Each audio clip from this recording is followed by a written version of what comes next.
Halo sahabat budaya, saat ini saya berada di Gereja Katolik Ulin Berukir Santo Gabriel Pampang.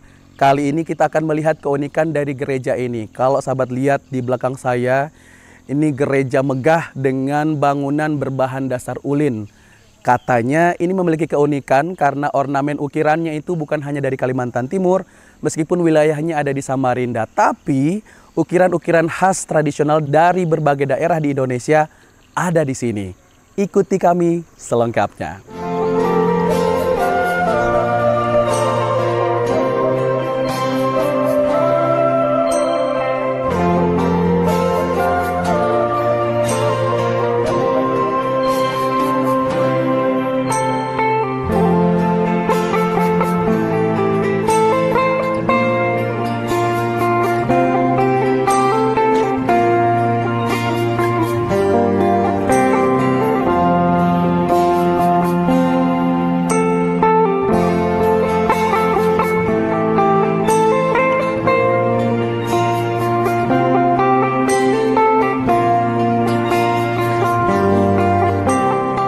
Sahabat budaya, saat ini saya sudah bersama dengan Pastor Petrus Prilion MSF. Ya, saya dibisikin ya nama beliau. Beliau ini adalah Pastor Katolik Santo Lukas ya, Romo ya. Ya. Kita akan ngobrol-ngobrol. Ini di depan tadi kita sudah lihat ada sebuah bangunan unik ya di kota Samarinda. Tepatnya di daerah atau di kawasan Desa Budaya Pampang. Ini juga bisa jadi salah satu ikon tujuan wisata religi yang ada di kota Samarinda. Selamat pagi Romo. Selamat pagi Mas Safar. Terima kasih sudah menyempatkan berbicara dengan Pro 4 Romo. Kali ini kita ngobrol di sajian obrolan budaya. Karena ini ada kaitannya dengan budaya Romo. Sebelumnya terima kasih sudah menyempatkan waktu. Tapi sebelum itu kita bahas sedikit banyak mengenai bangunan ini. Ini kan kaitannya dengan budaya begitu Romo. Betul. Kalau melihat budaya secara keseluruhan seperti apa sih Romo di Kalimantan Timur ini? Ya, budaya itu kan hidup manusia. Budaya itu awalnya itu kan dari sisi hidup, apakah dia bertani, apakah dia nelayan. Jadi namanya budaya itu ya hidupnya. Jadi orang yang menghidupi budaya berarti menghidupi dirinya. Ya kan, kalau secara umum di Kalimantan itu budaya pasti ada hubungannya dengan pertanian. Pasti ya, semua budaya hudok, budaya segala macam tari-tarian pasti ada hubungannya dengan pertanian. Maka bagi saya, kalau orang lagi tidak bersahabat dengan pertanian, dengan alam, maka budaya juga hancur. Maka secara sederhana kita menjaga alam, kita menjaga budaya, itulah sama dengan kita menjaga diri kita sendiri. Itu sih filosofi di balik semuanya itu. Baik. Nah, kalau kita lihat di luar tadi, ini secara luarnya saja ini sudah unik. Dari kejauhan sudah nyentrik begitu Romo. Bangunan rumah ibadah, konsepnya budaya, dan bukan hanya budaya Kalimantan saja, Kalimantan Timur. Iya, betul. Ada beberapa yang dikombinasikan di sini begitu. Tapi sebelum itu, kenapa memilih ulin sebagai bahan bakunya untuk bangunan ini begitu Romo? Iya, ulin ini kan menjadi ciri khas kita Kalimantan. Saya hampir yakin 100% ulin itu hanya ada di Kalimantan. Tidak ditemukan di daerah lain. Saya juga nggak tahu. Tuhan memberikan kita menjadi ciri khas Kalimantan, yaitu namanya pohon ulin atau dikatakanlah pohon besi ya, kalau bahasa Indonesia dulu ke zaman kita sekolah. Nah, kenapa saya pilih ini? Karena ini menjadi ciri khas kita. Dan ciri khas kita, dan orang dari mana-mana pun mengatakan bahwa Kalimantan itu pohon asli adalah ulin. Nah, jadi sama seperti orang di otak orang Kalimantan itu Dayak, walaupun sekarang semua suku ada di Kalimantan. Tapi orang pikir Kalimantan Dayak kan, itu di konsep orang semua. Jadi orang juga berpikir Kalimantan itu ulin. Nah, karena itu saya ingin mewujudkan itu, bahwa ketika orang melihat gereja, melihat bangunan, oh ini loh bangunan ulin, ini loh kayu asli Kalimantan, orang menjadi tertarik gitu loh. Itu sih awal ide saya untuk mengapa memilih ulin itu, karena ini menjadi ciri khas kita, menjadi kayu asli kita lah dalam tanda petik ya. Saya belum tahu apakah di Papua atau di Sumatera ada ulin, saya juga belum ngecek ya secara pasti. Tapi Romo, ini idenya dari mana, Mo? Ini kan kalau bisa dibilang kan orang kalau misalnya membuat suatu bangunan minimal beton begitu. Betul. Tapi kenapa memilih ulin terus dengan ukiran-ukiran ornamen-ornamen yang seperti ini, Romo? Apa ya? Ide awalnya itu sih saya memang mau bangun gereja dari ulin, gitu. Ideku begitu supaya apa ya? Orang-orang tuh tahulah ulin, karena saya yakin kok sekian tahun. Tapi inspirasi bagaimana saya ingin begini ini berkembang mas saya. Jadi ketika saya ingin membangun gereja, lalu waktu itu kenapa ya enggak? Ini kan desa Pampang nih, desa budaya Pampang. Dan saya cukup tergerak hati saya ketika ke Kampung Pampang ini, yang budaya itu hanya laminnya. Sedangkan rumah-rumah penduduknya tidak ada gaya yang, ini tuh kayak apa namanya, kalau kata Banjar kan ada bubungan tinggi gitu, kok nggak ada motif Dayak. Nah sekarang sudah mulai ya.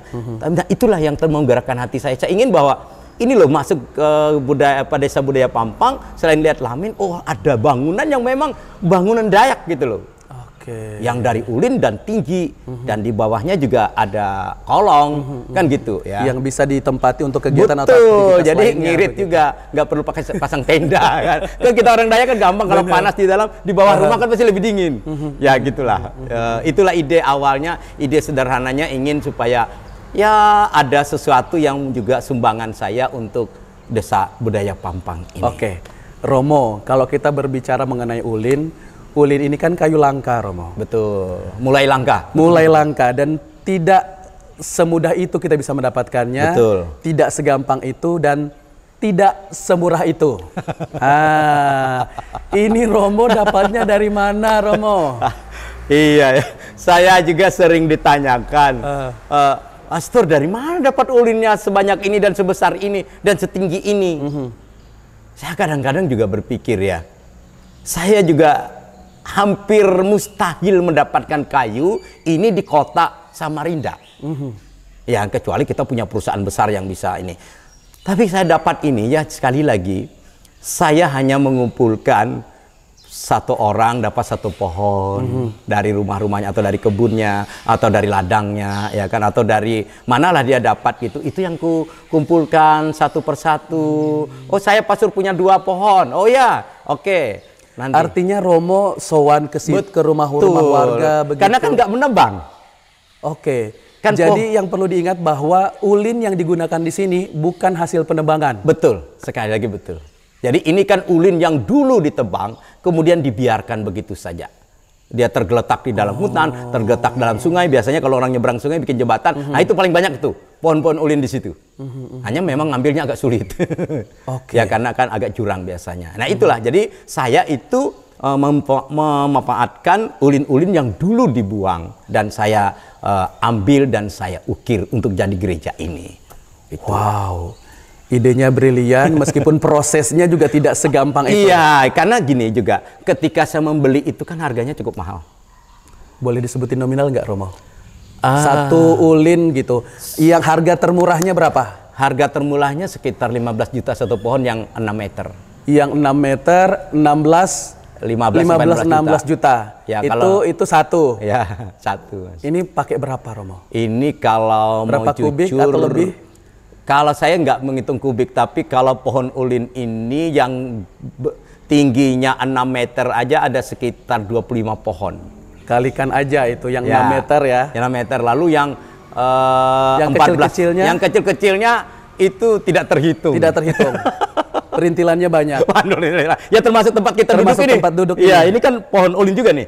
Oke, nanti bisa dikasih lihat ke sahabat budaya bahwa memang semua yang ada di gereja ini kecuali kipas angin kata Romo ya, dan organ ya, atau keyboard ya. Itu yang bukan dari ulin, semuanya ini ulin ya. Jadi mulai dari tempat duduk ya, terus juga altarnya bahkan di sana nanti kita perlihatkan juga, itu semua dari ulin, sahabat budaya. Nah, Romo, ini sejak kapan ada gereja ulin ini, Romo?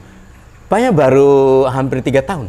Baru hampir 3 tahun. Ya, karena pembangunannya itu mulai bulan Februari 2020 pas 1 bulan sebelum corona. Berarti pada saat masa pandemi proses pembangunannya dimulai. Itu Ini saja. gereja corona. Betul Gereja zaman sekali. corona Dan gitu. saya itu jujur, saya juga pusing waktu awalnya itu. Kenapa? Saya dari mana dapat duit nih? Gereja kan tutup nih. Jadi kami itu kalau di Aktivitas gereja tidak ada. Tidak ada. Dan semua perusahaan hampir 70-80% juga bukan kolap ya, tapi tidak berproduksi. Dan saya juga bingung. Tapi ya itulah pekerjaannya Tuhan, pekerjaan Allah bahwa ini bisa terjadi. Corona 2 tahun, 20 sampai 2022 dan bulan Oktober 2022 saya meresmikan gereja ini. Orang juga bingung. Saya Jadi juga bingung. proses pembangunannya kurang lebih 2 tahun. 2 tahun. Setelah itu 2022 diresmikan. Ya, bulan Oktober. Bulan Oktober. Ya. Wow, dengan segala Waduh. keterbatasan, Berat. keringat, Berat. Ya. cucuran keringat ini Karena orang bekerja juga tidak banyak yang berani keluar. karena masa pandemi waktu itu. Jadi kita di sini ya kita kerja yang kita aja, ngangkat segala macam. Ini saya juga ikut ngangkat karena tidak banyak orang yang berani keluar. Apalagi kami di sini nggak ada yang pakai masker. Kan? Karena semua beraktivitas. Iya, panas-panas kan. Jadi memang sampai saya juga naik sampai ke atap hubungan ini juga. Karena memang tidak ada orang, hanya terbatas tukang-tukang yang ada. Orang datang dari jauh aja, mana dari dekat kita. Apalagi kalau kita mulai batuk. Jadi itu perjuangan selain kesulitan mencari ulin ini, mengangkut ulin ini, tetapi juga orang-orangnya juga terbatas. Terbatas pada saat itu. Pada saat itu. Karena orang kan membayangkan karena corona pasti mati waktu itu. Benar. Itulah jadi kesulitannya itu double. Tantangannya di situ. Double, ya, double, Tantangannya di situ. Betul. Tapi kalau kita berbicara mengenai ini kaitannya dengan budaya begitu. Saya lihat ini kita nanti bisa ngambil gambar-gambarnya juga. Ada di samping kita aja ini sudah ada ornamennya ini Romo. Ya, kalau kita boleh bergeser ya Romo ya. Boleh. Ini ada ornamennya ini. Ini sahabat budaya kalau bisa dilihat di sini. Ini ornamen yang juga muncul di gereja Santo apa ini nama gereja? Santo Gabriel. Santo Gabriel. Ya. Santo Gabriel Pampang. Ini ornamen dari mana? Kalau yang ini ornamen dari mana, Romo? Ini Dayak Bahau. Dayak Bahau. Ya. Jadi semua di sini ornamennya itu ada apa ya? Ciri khasnya. Ciri khasnya, ya. Ciri betul, khasnya. ya. Kalau ini dari ornamen Dayak Bahau. Lah ini bukan ini hanya istilahnya bonggol pohon. Bonggol pohon. Ya, lalu diukir. Akhirnya diukir. Ya, ini kan hanya dahan. Ini kan nggak ada hubungan ini dengan ini. Oh, tapi seolah-olah Seolah-olah ini kepalanya, ini badannya. Itu kehebasan mereka. Ini kan sampai ke atas juga sama. Oke. Romo ini yang ngukir siapa? Orang Dayak semua. Orang Dayak semua. Ya, orang dari Tering. Dari Kampung Tering, Kutai Barat. Aha. Mereka masih muda, masih di bawah saya, umur 30-an tahun. Jadi selain juga membangun rumah ibadah, melibatkan masyarakat. Betul, karena saya ingin mereka juga bangga. Jadi mereka bangga. Jadi mereka bilang, weh, saya juga bangga nanti bisa menceritakan kepada anak cucu saya yang ngukir gereja itu, gitu loh. Memang ada kebanggaan dan saya ingin mewariskan itu juga bahwa anak-anak muda Kalimantan itu juga banyak yang pengukir. Jadi saya orbitkan mereka sekarang, mereka juga mulai dipakai di mana-mana. Oke. Itu. Jadi selain saya mengorbitkan ulin, jadi pengukirnya juga kalau ditanya, ya memang pengukirnya orang-orang Dayak. Asli khas. Iya, orang Dayak ya. Orang Dayak. Oke. Nah, ini untuk mengukir atau membuat bangunan yang sedemikian rupa ini, Romo. Ini baru satu batang pohon. Satu batang pohon. Baru satu batang pohon. Ini ukirannya banyak ini kalau saya lihat. Ya. Sampai ke atas. Ini 14 meter dari bawah. 14 meter. Ini ini langsung sampai ke bawah. Tembus bawah. Oke, sahabat budaya. Jadi ini ternyata ulinnya ini, sahabat budaya, dari bawah, dari tanah, sampai ke ini 14 meter. Iya. Ini full ukiran semua. Full ukiran. Proses pengerjaannya berapa lama untuk satu pohon ini aja, Romo? Satu pohon ini bisa 1,5 bulan. 1,5 Dan bulan. ini pohonnya sudah didirikan dulu. Jadi Mereka ngukir berdiri. Oh, jadi saya dalam benak saya, Romo. Ya, sebelum didirikan toh. Enggak. Jadi harus didirikan dulu. Didirikan karena kalau tidak didirikan dulu nanti untuk membuat gambarnya sama posisinya itu kan susah. Jadi mereka menyesuaikan. Jadi hebat tukang ukir saya itu. Jadi makanya pakai scaffolding nih, ngukir sampai atas 14 meter. Ini berapa orang yang mengukir, Romo? Ada 2 orang. 2 orang. Satu pohon 2 orang. Satu pohon 2 orang. Ya. Dan itu ya bayangkan aja ini kan pohon keras. Bener. Ini tahu berapa biayanya? Berapa, Romo? Dari bawah hanya 1 pohon nih, 25 juta untuk ukir aja. Ini untuk mengukir 25 juta. 25 juta. Jadi kalau ada 4 di atas ini berarti kalikan saja. Itu baru ukirannya. Ukiran aja. Ini pohonnya satu pohon sekitar 37 juta. Satu pohon. Ini harga pohonnya. Harga pohonnya. Belum ukirannya. Belum ukiran, belum lagi pondasinya. Belum pondasinya. Ya, karena kan dia ini pondasi 2 meter. Dan itu 2 meter dibikin cakar ayam semua supaya ini kalau pondasinya juga sampai ke ya 2 meter nih. Supaya menjaga ya, kalaupun gempa ini karena semua di ini jadi tidak akan goyang. Baik. Ini luar biasa nih sahabat budaya. Dari 14 meter. 14 meter nih. 14 meter untuk satu pohon saja biayanya sudah 25 juta. Itu untuk ukiran. Ngukirnya. Untuk ngukirnya. Ya. Sangat apa ya? Saya sampai speechless mau ngomongnya ini seperti apa begitu. Kalau ini ukiran apa? Ini hewan apa, Romo? Ya, mereka bilang bisa ini seperti kuda atau apa gitu ya. Tapi pengukir tuh gini, pengukir Dayak itu kadang kalau ditanya ini binatang apa, mereka bilang kami juga tidak tahu. Yang penting ada di kepala kami ukir. Kalau bentuk kayunya seperti apa, mereka buat. Jadi mereka juga ngelihat apa kayunya, ada bonggolnya apa yang gitu loh. Tersedia bahannya apa begitu, Romo? Iya, sama. Ini kan di atas-atas kan ada gambar macam-macam bonggol-bonggolnya kan. Ini juga kalau tidak ini ukirannya berbeda juga nih. Berbeda. Ini kan kalau kami ini kalau Wali Songo kami lah.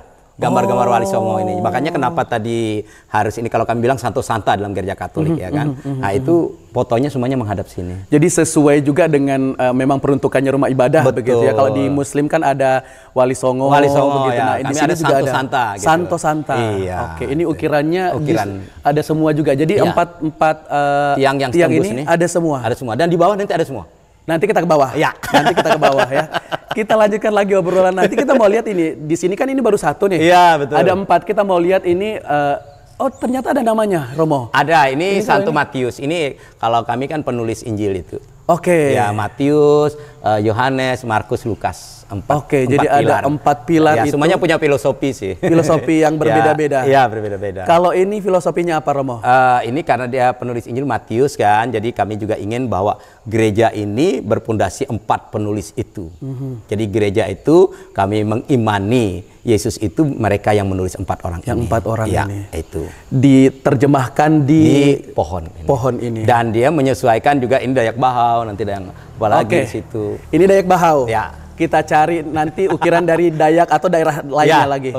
Oke. Sahabat budaya jangan kemana-mana, terus saksikan kami di RRI Samarinda.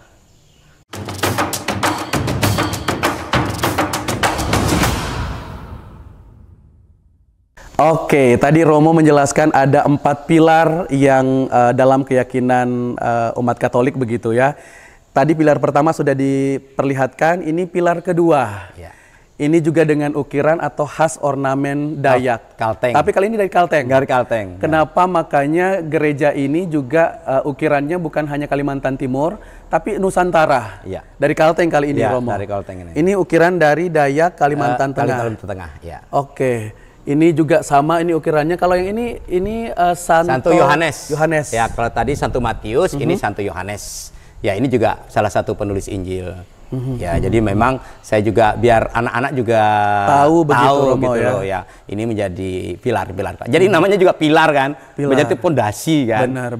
Jadi memang filosofinya gitu. Jadi sekaligus ini menjadi pondasi. Pondasi. Ya, ini dari bawah sampai atas makanya dia tembus kan. Baik, sesuai dengan keyakinan yang dipercaya, ini juga jadi pondasi atau keyakinan bagi umat Katolik begitu, Romo. Minimal sekuat ulin lah. Itu harapannya. Harapannya. Kalau dilihat sampai ke atas ini, sahabat budaya mungkin bisa memperhatikan, ini semuanya full ukiran. Betul. Yang 14 meter ini. Ya. Dan ini hampir sebesar drum kan, ya. Benar. Ini kalau nggak bisa sampai. Nggak bisa sampai nih, sahabat budaya, saking gedenya ini. Ini pengerjaannya juga 2 bulanan. Dia 2 bulanan. 1,5 sampai 2 bulan. Tapi kan namanya pengukir itu kadang-kadang mut-mutan kan. Ini yang ngukir ini orang yang sama? Orang yang sama. Orang yang sama. sama. Berarti pengukirnya jago, Romo? Jago memang. Karena mereka semua ini kenapa saya katakan jago, apapun yang kuminta ukiran dari mana-mana, mereka siap. Asal ada gambarnya. Asal ada gambarnya. Yang menurut saya kan yang susahnya mereka kan sambil nulis-nulis di pohon kan. Lalu bukan seperti kita ada apa namanya tempel, enggak, mereka nulis pakai tangan, pakai pensil. Jadi diukir dulu, Ya, habis itu baru dipahat. ya, tapi itu pun hanya untuk supaya tidak lari aja. Nah ini kan guci nih. Kalau kita kan orang Dayak, pondasi semua harus guci. Guci itu kan tempat kita menyimpan makanan zaman dulu. Sumber hidup kita kan guci, kan dulu nggak ada kulkas. Belum ada. Belum ada. Ya makanya guci semua, nanti di bawahnya semuanya pasti guci itu. Oke. Nah ini kan seperti ini kan bonggol dan dahan-dahan yang Bonggol diukir. dahan Ya. yang tidak dibuang tapi Tidak buang. dijadikan ornamen. Ornamen. Maka kata pengukirnya bagusnya kalau dahannya nggak dibuang. Justru seperti itu. Seperti itu bagus. Karena ngambil dari hutan kan repot. Iya, saya juga kalau mereka ngasih tahu dari awal bisa saja tidak saya potong mau ngepas gitu iya. Itu. Oke. Karena untuk diukir masih bagus yang tidak lurus kan dia. Bagus dia. Tuh. Biar bisa dapat banyak Iya. ukiran-ukirannya begitu. Betul, ya. Oke. Kita beranjak lagi Romo. Siap. Ini yang kedua. Yang kedua. Yang kedua. Ya, ya. Sahabat budaya ikutin terus ya. Kita ke pilar berikutnya. Ya. Ini karena ada 4 pilar. Habis itu kita mau lihat nih. Tapi sebelum itu ini mungkin bisa dilihat di bawah. Ini tempat duduknya saja. Iya. Ini semuanya ulin. Diukir juga. Ukir juga. Ini diukir juga. Ini kalau ini ukiran apa Romo? Ini semuanya ukiran Dayak sini, ya. semua. Dayak Bahau ya. Semua Dayak Bahau, Dayak Benua mereka. Ini Tapi ulin semua. semua ulin. Tapi ini terpaku Romo atau enggak? Tidak. Ini tapi nggak bisa ngangkat kita. Ini Coba kita dua. bisa sih bisa, tapi kayak gimana gitu ya Romo ya. Iya, karena ini semua jadi ulin. Ini semua di sini ulin semua. Iya. Jadi memang semua namanya juga gereja. Gereja ulin, Gitu, betul, Romo betul. Ya. Iya. Semuanya ulin. Ikutin terus kita ya. Kita ke pondasi berikutnya. Ada sih kan.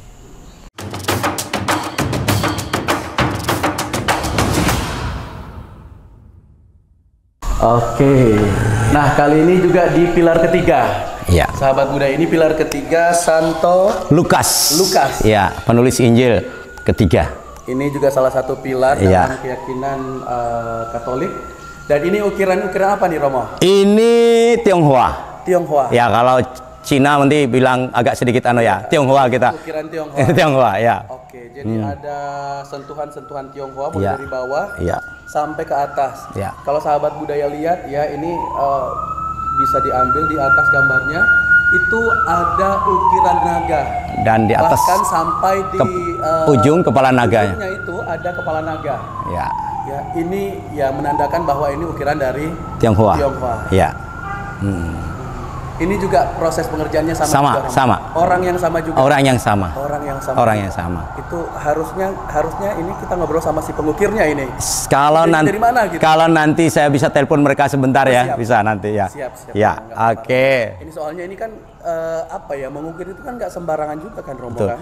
Saya selalu mereka mengatakan gini, kayu ulin ini kan kayu keras. Kepercayaan kita kan alam semesta ini ada yang punya, termasuk pohon-pohon. Nah, ketika mereka mau mengukir ini, mereka mengatakan mereka izin kepada pohon ulin ini bahwa kami tidak merusak kamu, tapi kami memperindah kamu.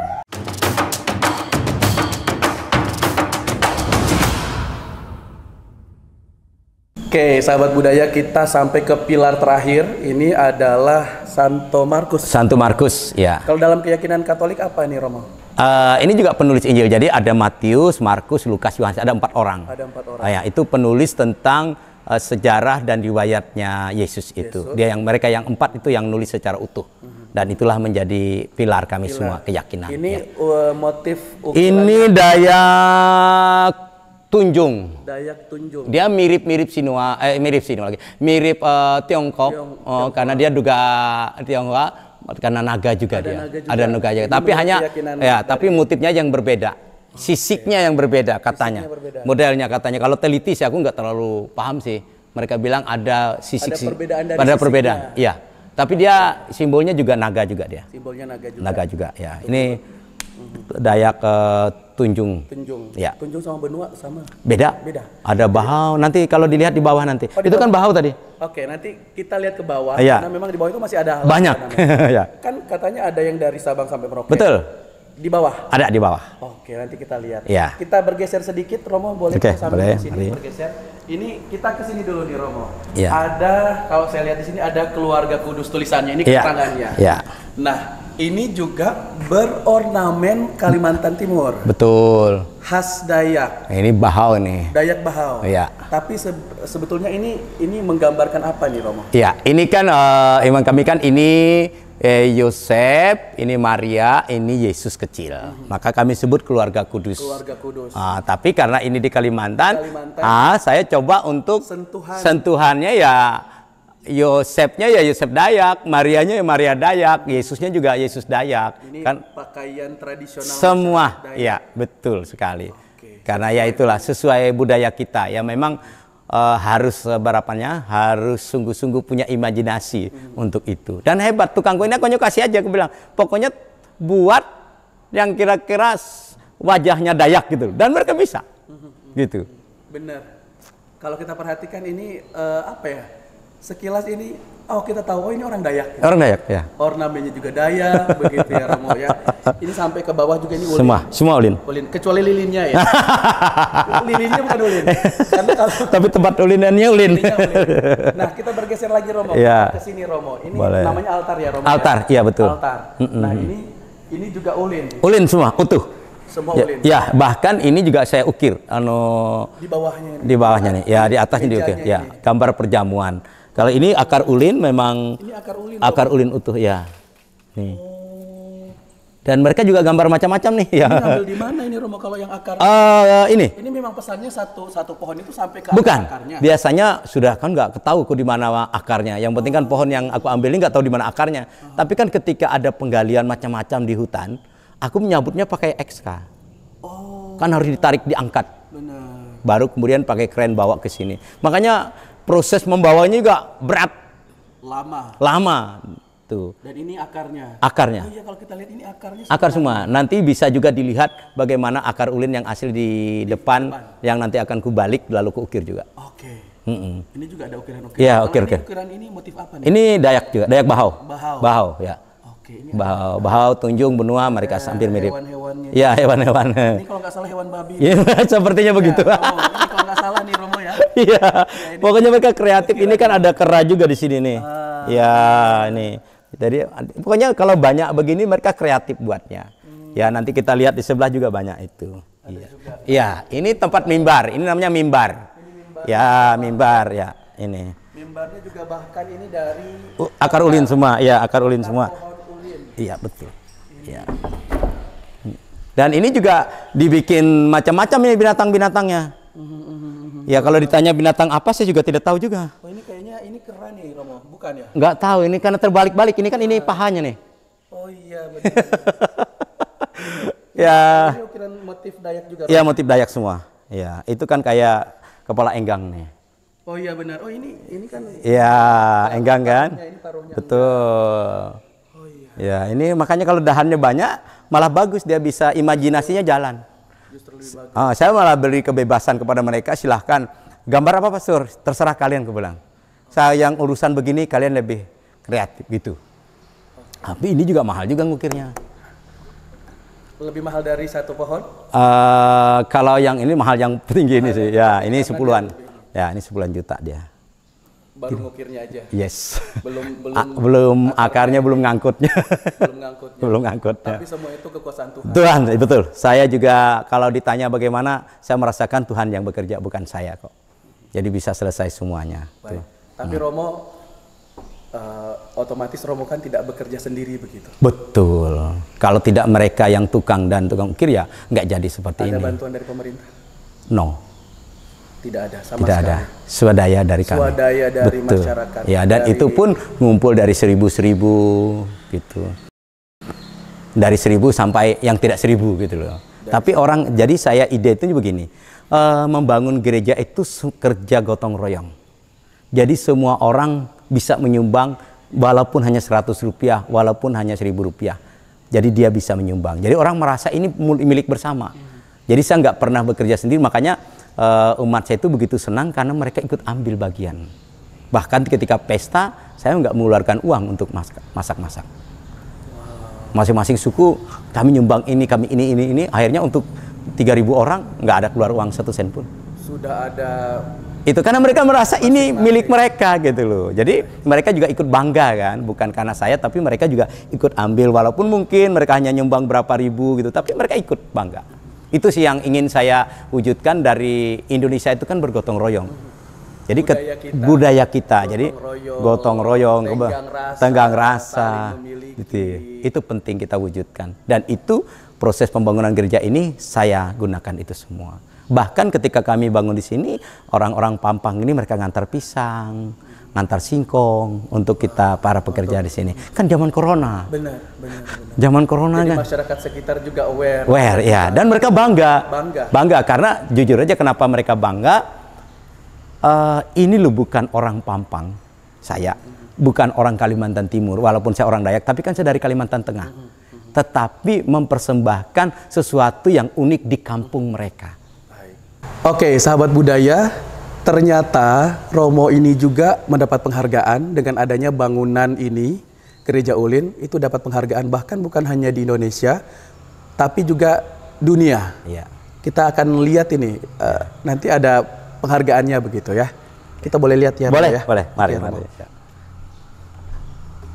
Oke, sahabat budaya, ini salah satu penghargaan yang didapatkan oleh Pastor Ion ya dari Wali Kota Samarinda, Romo. Andi Harun, Bapak Andi Harun, 22 Januari 2023 lalu sebagai inisiator pembangunan Gereja Ulin di Desa Budaya Pampang.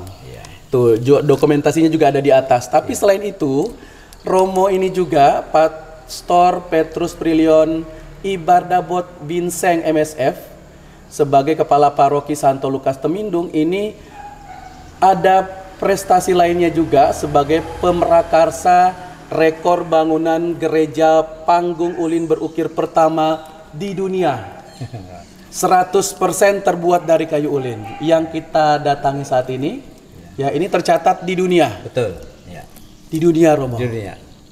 Betul, tercatat di dunia, dan saya juga tidak menyangka kalau itu bisa diapresiasi. Saya tidak pernah punya mimpi bahwa ini harus diapresiasi, enggak. Saya hanya ingin mewariskan seperti yang saya katakan tadi kepada generasi selanjutnya. Tapi ternyata orang-orang mengapresiasi sangat tinggi. Dan saya mengatakan ini bukan apresiasi hanya untuk diri saya, tetapi untuk semua yang berkarya. Dan nanti bisa dilihat di situ juga ada nama-nama yang tukang dan pengukirnya di sini. Oh, ada juga? Ada nanti di atas. Oh, ada nanti okay. bisa di... Baik.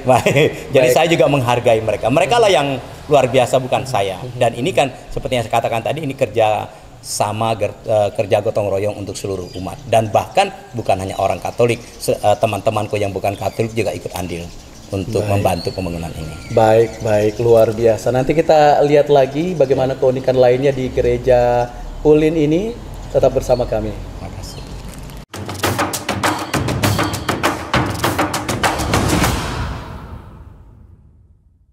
Baik, sahabat budaya, kalau tadi kita sudah berbincang bersama dengan Romo Petrus Prilion MSF, ya, Pastor Paroki Katolik. Kali ini saya bersama dengan tokoh umat yang ada di Gereja Santo Gabriel Pampang. Ada Pak Miling, ya. Selamat pagi jelang siang, Pak Miling. Iya, suaranya kurang terdengar begitu pagi. Iya. Sehat Pak Miling ya? Sehat. Puji Tuhan sehat. Baik sahabat budaya, ini kita mau ngobrol-ngobrol dengan Pak Miling. Ini kan salah satu tokoh umat juga yang ada di Santo Gabriel. Ini kurang lebih 2 tahun berdiri, Pak Miling? Iya, kurang lebih 2 tahun berdiri. Sebelum dengan adanya gereja ini, apa yang menjadi kebanggaan Pak Miling? Dengan keberadaannya gereja ini adalah bagian bangunan daripada gereja ini membudaya, karena di sini adalah desa budaya. Ya, jadi gereja ini juga dibangun dengan motif budaya. Ya, dengan ornamen-ornamen budayanya. Ada ukiran-ukiran dari Kenyah, Bahau, Benua, macam-macam begitu Pak Miling ya. Iya. Kalau Pak Miling sendiri etnis Dayak apa? Saya etnis Dayak Kenyah maupun Kenyah? Kayan juga. Pekayan juga. Iya. Kenyah dan juga Pekayan. Asli Pampang. Ya, asli Pampang. Asli ya. Pampang. Oke. Baik, Pak Miling, kalau berbicara mengenai Pampang kan ini kita sudah tahu identik dengan Lamin yang ada di sana. Yang setiap minggu atau Sabtu Minggu biasanya ada kegiatan aktivitas juga di sana. Kalau berbicara mengenai gereja ini apakah juga bisa dikunjungi oleh masyarakat luar begitu atau seperti apa, Pak? Ya, mungkin untuk gereja Santo Gabriel ya, kami mengharapkan ke depannya juga bisa juga dikunjungi karena di sini mengikuti daripada budaya yang ada di sini ya. Mungkin ke Lamin, setelah dari Lamin bisa ke gereja Santo Gabriel ya. Yang mana yang namanya budaya, mungkin hal-hal yang lain itu bisa habis. Budaya ini mungkin akan kita jaga sampai ke depannya budaya. Nah, demikian juga bangunannya ini ya, bangunannya juga terbuat daripada kayu ulin ya, yang tahan terhadap zaman lah. Itulah harapannya kita, karena itu diukir. Nah, ukirannya pun tidak dicat karena betul-betul menampakkan bahwa ulinnya itu kelihatan walaupun diukir ya. Mungkin gereja ini dengan gereja ulin akan bertahan sampai ratusan tahun. Itulah harapan kita. Nah, maka dari itu kita membina daripada anak-anak, anak mudanya, kita persiapkan untuk menerima dan memiliki rasa memiliki gereja ini. Oke, Pak Miling kemarin berarti melihat proses pembangunannya seperti apa begitu? Ya, kami melihat pembangunan ini karena dari proses pengambilan bahannya itu yaitu bahan-bahan ulin yang sudah tidak terpakai, yang sudah tumbang, yang kita cari di hutan-hutan, tapi tidak berdiri, istilahnya yang sudah tumbang, tertimbun sudah. Jadi bukan menebang pohon ulin begitu Pak Miling ya? Iya, itulah maksudnya. Nah, jadi karena dia kayu ulin, dia sudah tahan terhadap rayap apa ya, terus kita ambil, telah dibuat bangunan ini karena dari gereja Santo Gabriel, yaitu dari Katolik juga ya, menjaga budayanya, budaya masyarakat tetap terjaga dan dibina imannya itu dari gereja Katolik. Berarti Pak Miling juga kemarin ikut proses pada saat proses pembangunannya begitu, mulai dari ngambil kayunya begitu, melihat juga prosesnya seperti apa. Ini kan dulu nggak ibaratnya bukan yang langsung tersedia begini begitu Pak Miling ya? Ya, memang pengambilan kayunya itu sangat sulit ya, dari umat sini pun survei ke hutan-hutan mana-mana. Nah, jadi kita pun ramai-ramai untuk tarik kayunya dari hutan ya, bahwasanya ini kayu kalau yang berdiri yang mau ditumbang mungkin gampang dilihat, gampang diketemu. Ini yang terendam di dalam rawa maupun di sungai pun itu digali, diselam, itu diikat, ditarik ramai-ramai oleh umat, yaitu yang memimpin, yaitu Pak Pastor Ion. Oke, jadi ikut juga menyaksikan bagaimana proses berdirinya, pembangunannya gereja ini. Ya, Pak kita Miling. ikut proses pembangunannya dari awal sampai selesai. Nah, inilah keberadaan gereja. Tapi waktu itu kan zaman pandemi. Gimana itu? Nggak takut COVID, kata Romo tadi kan. Oh, itu kan masyarakat kan juga otomatis takut gitu, Pak Miling. Mau keluar, mau ketemu orang, apalagi batuk sedikit gitu. Ya, memang itu salah satu tantangan yang besar bagi kita waktu itu. Tetapi ya karena kita umat Katolik yang beriman, ya sehingga semuanya dapat berjalan dengan baik. Ya, memang disertai dengan sebuah tantangan yang berbagai macam ragamnya. Ya, itulah hal-hal yang sudah kita lalui, semacam tantangan-tantangan, sebab segala sesuatu itu tanpa tantangan mungkin hasilnya kurang baik. Namun besar juga tantangannya, hasilnya besar juga begitu ya, Pak Milin ya. Untuk kedepannya ini ada harapan nggak untuk pemerintah begitu? Kalau tadi saya konfirmasi ke Romo itu belum ada dulu, bahkan di proses pembangunannya semuanya dari umat begitu. Untuk kedepannya seperti apa harapannya untuk pemerintah? Ya, untuk kedepannya ya mungkin ya biasa saja untuk pemerintah dapat memperhatikan bagaimana pemerintah memperhatikan Lamin maupun gereja ini karena di sini adalah kampung atau sebuah desa budaya Pampang. Ya mungkin dalam semuanya itu ya kedepannya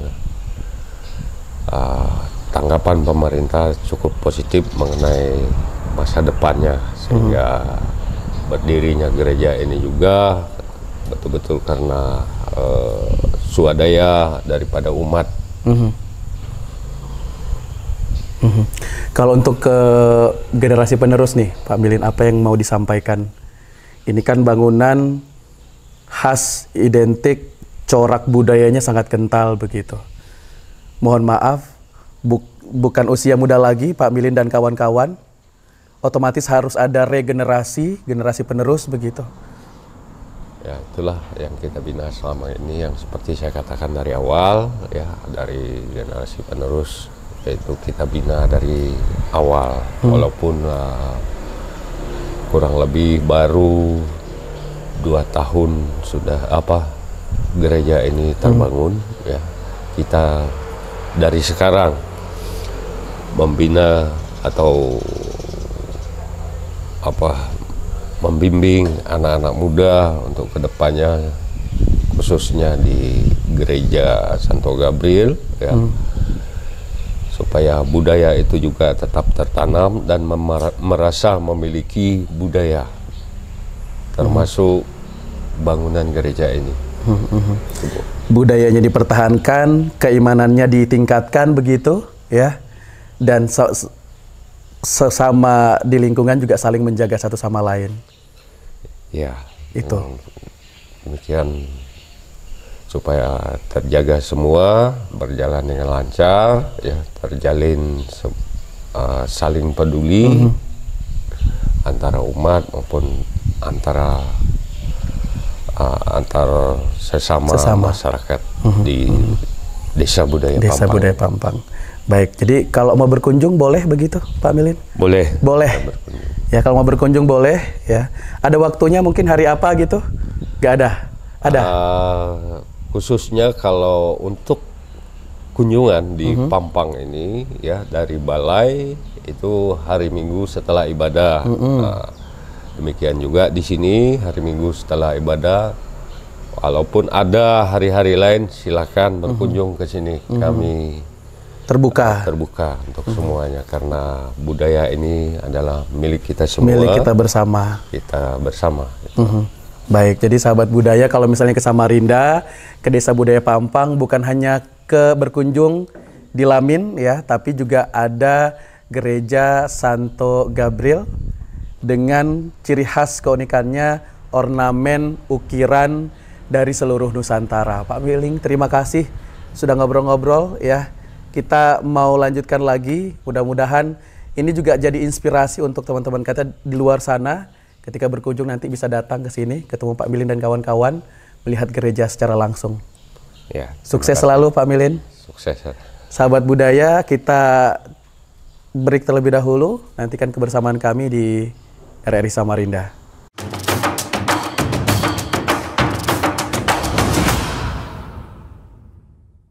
Oke, sahabat budaya, kita sudah ada di sesi terakhir kebersamaan kali ini. Tapi sebelum kita tutup, ini kita ada di depan papan peresmian. Ya. Gereja Santo Gabriel. Ini agak silau ya. Di sini Gereja Katolik Stasi Santo Gabriel, Kelurahan Budaya Pampang, 9 Oktober 2022, yang memang sudah diresmikan ya, begitu ya Pastor ya Romo. Dengan adanya gereja ini, apa yang menjadi harapan seorang Pastor Petrus Brilion ke depan? Saya berharap bahwa ini jadi warisan saya sebagai orang muda, sebagai orang Dayak, yang bisa diwariskan kepada generasi selanjutnya.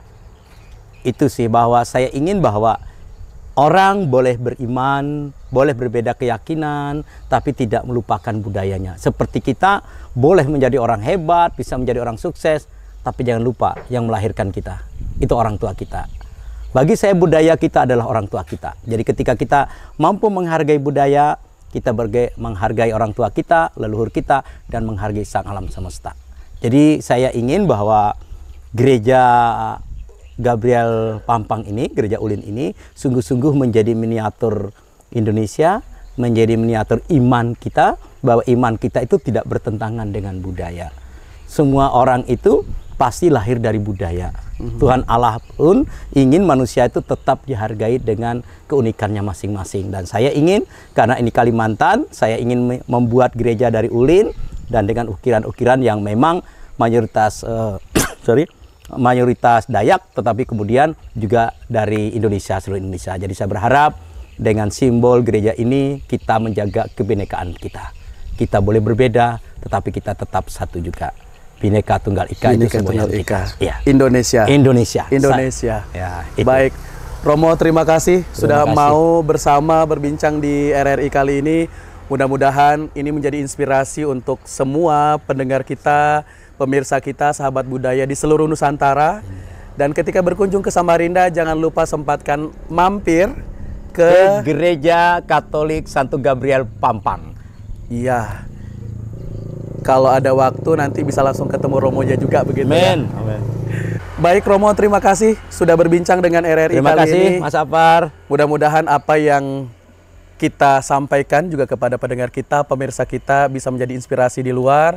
Mengutip apa kata Romo tadi, bahwa sebagai orang yang beriman jangan melupakan akar budaya kita, ya. Dan mudah-mudahan ini juga bisa menjadi landasan kita. Sekali lagi kata Romo, Bhinneka Tunggal Ika, berbeda-beda tapi kita tetap satu Indonesia. Satu Indonesia. Satu Indonesia. Saya Saparudin, sampai jumpa. Sampai jumpa.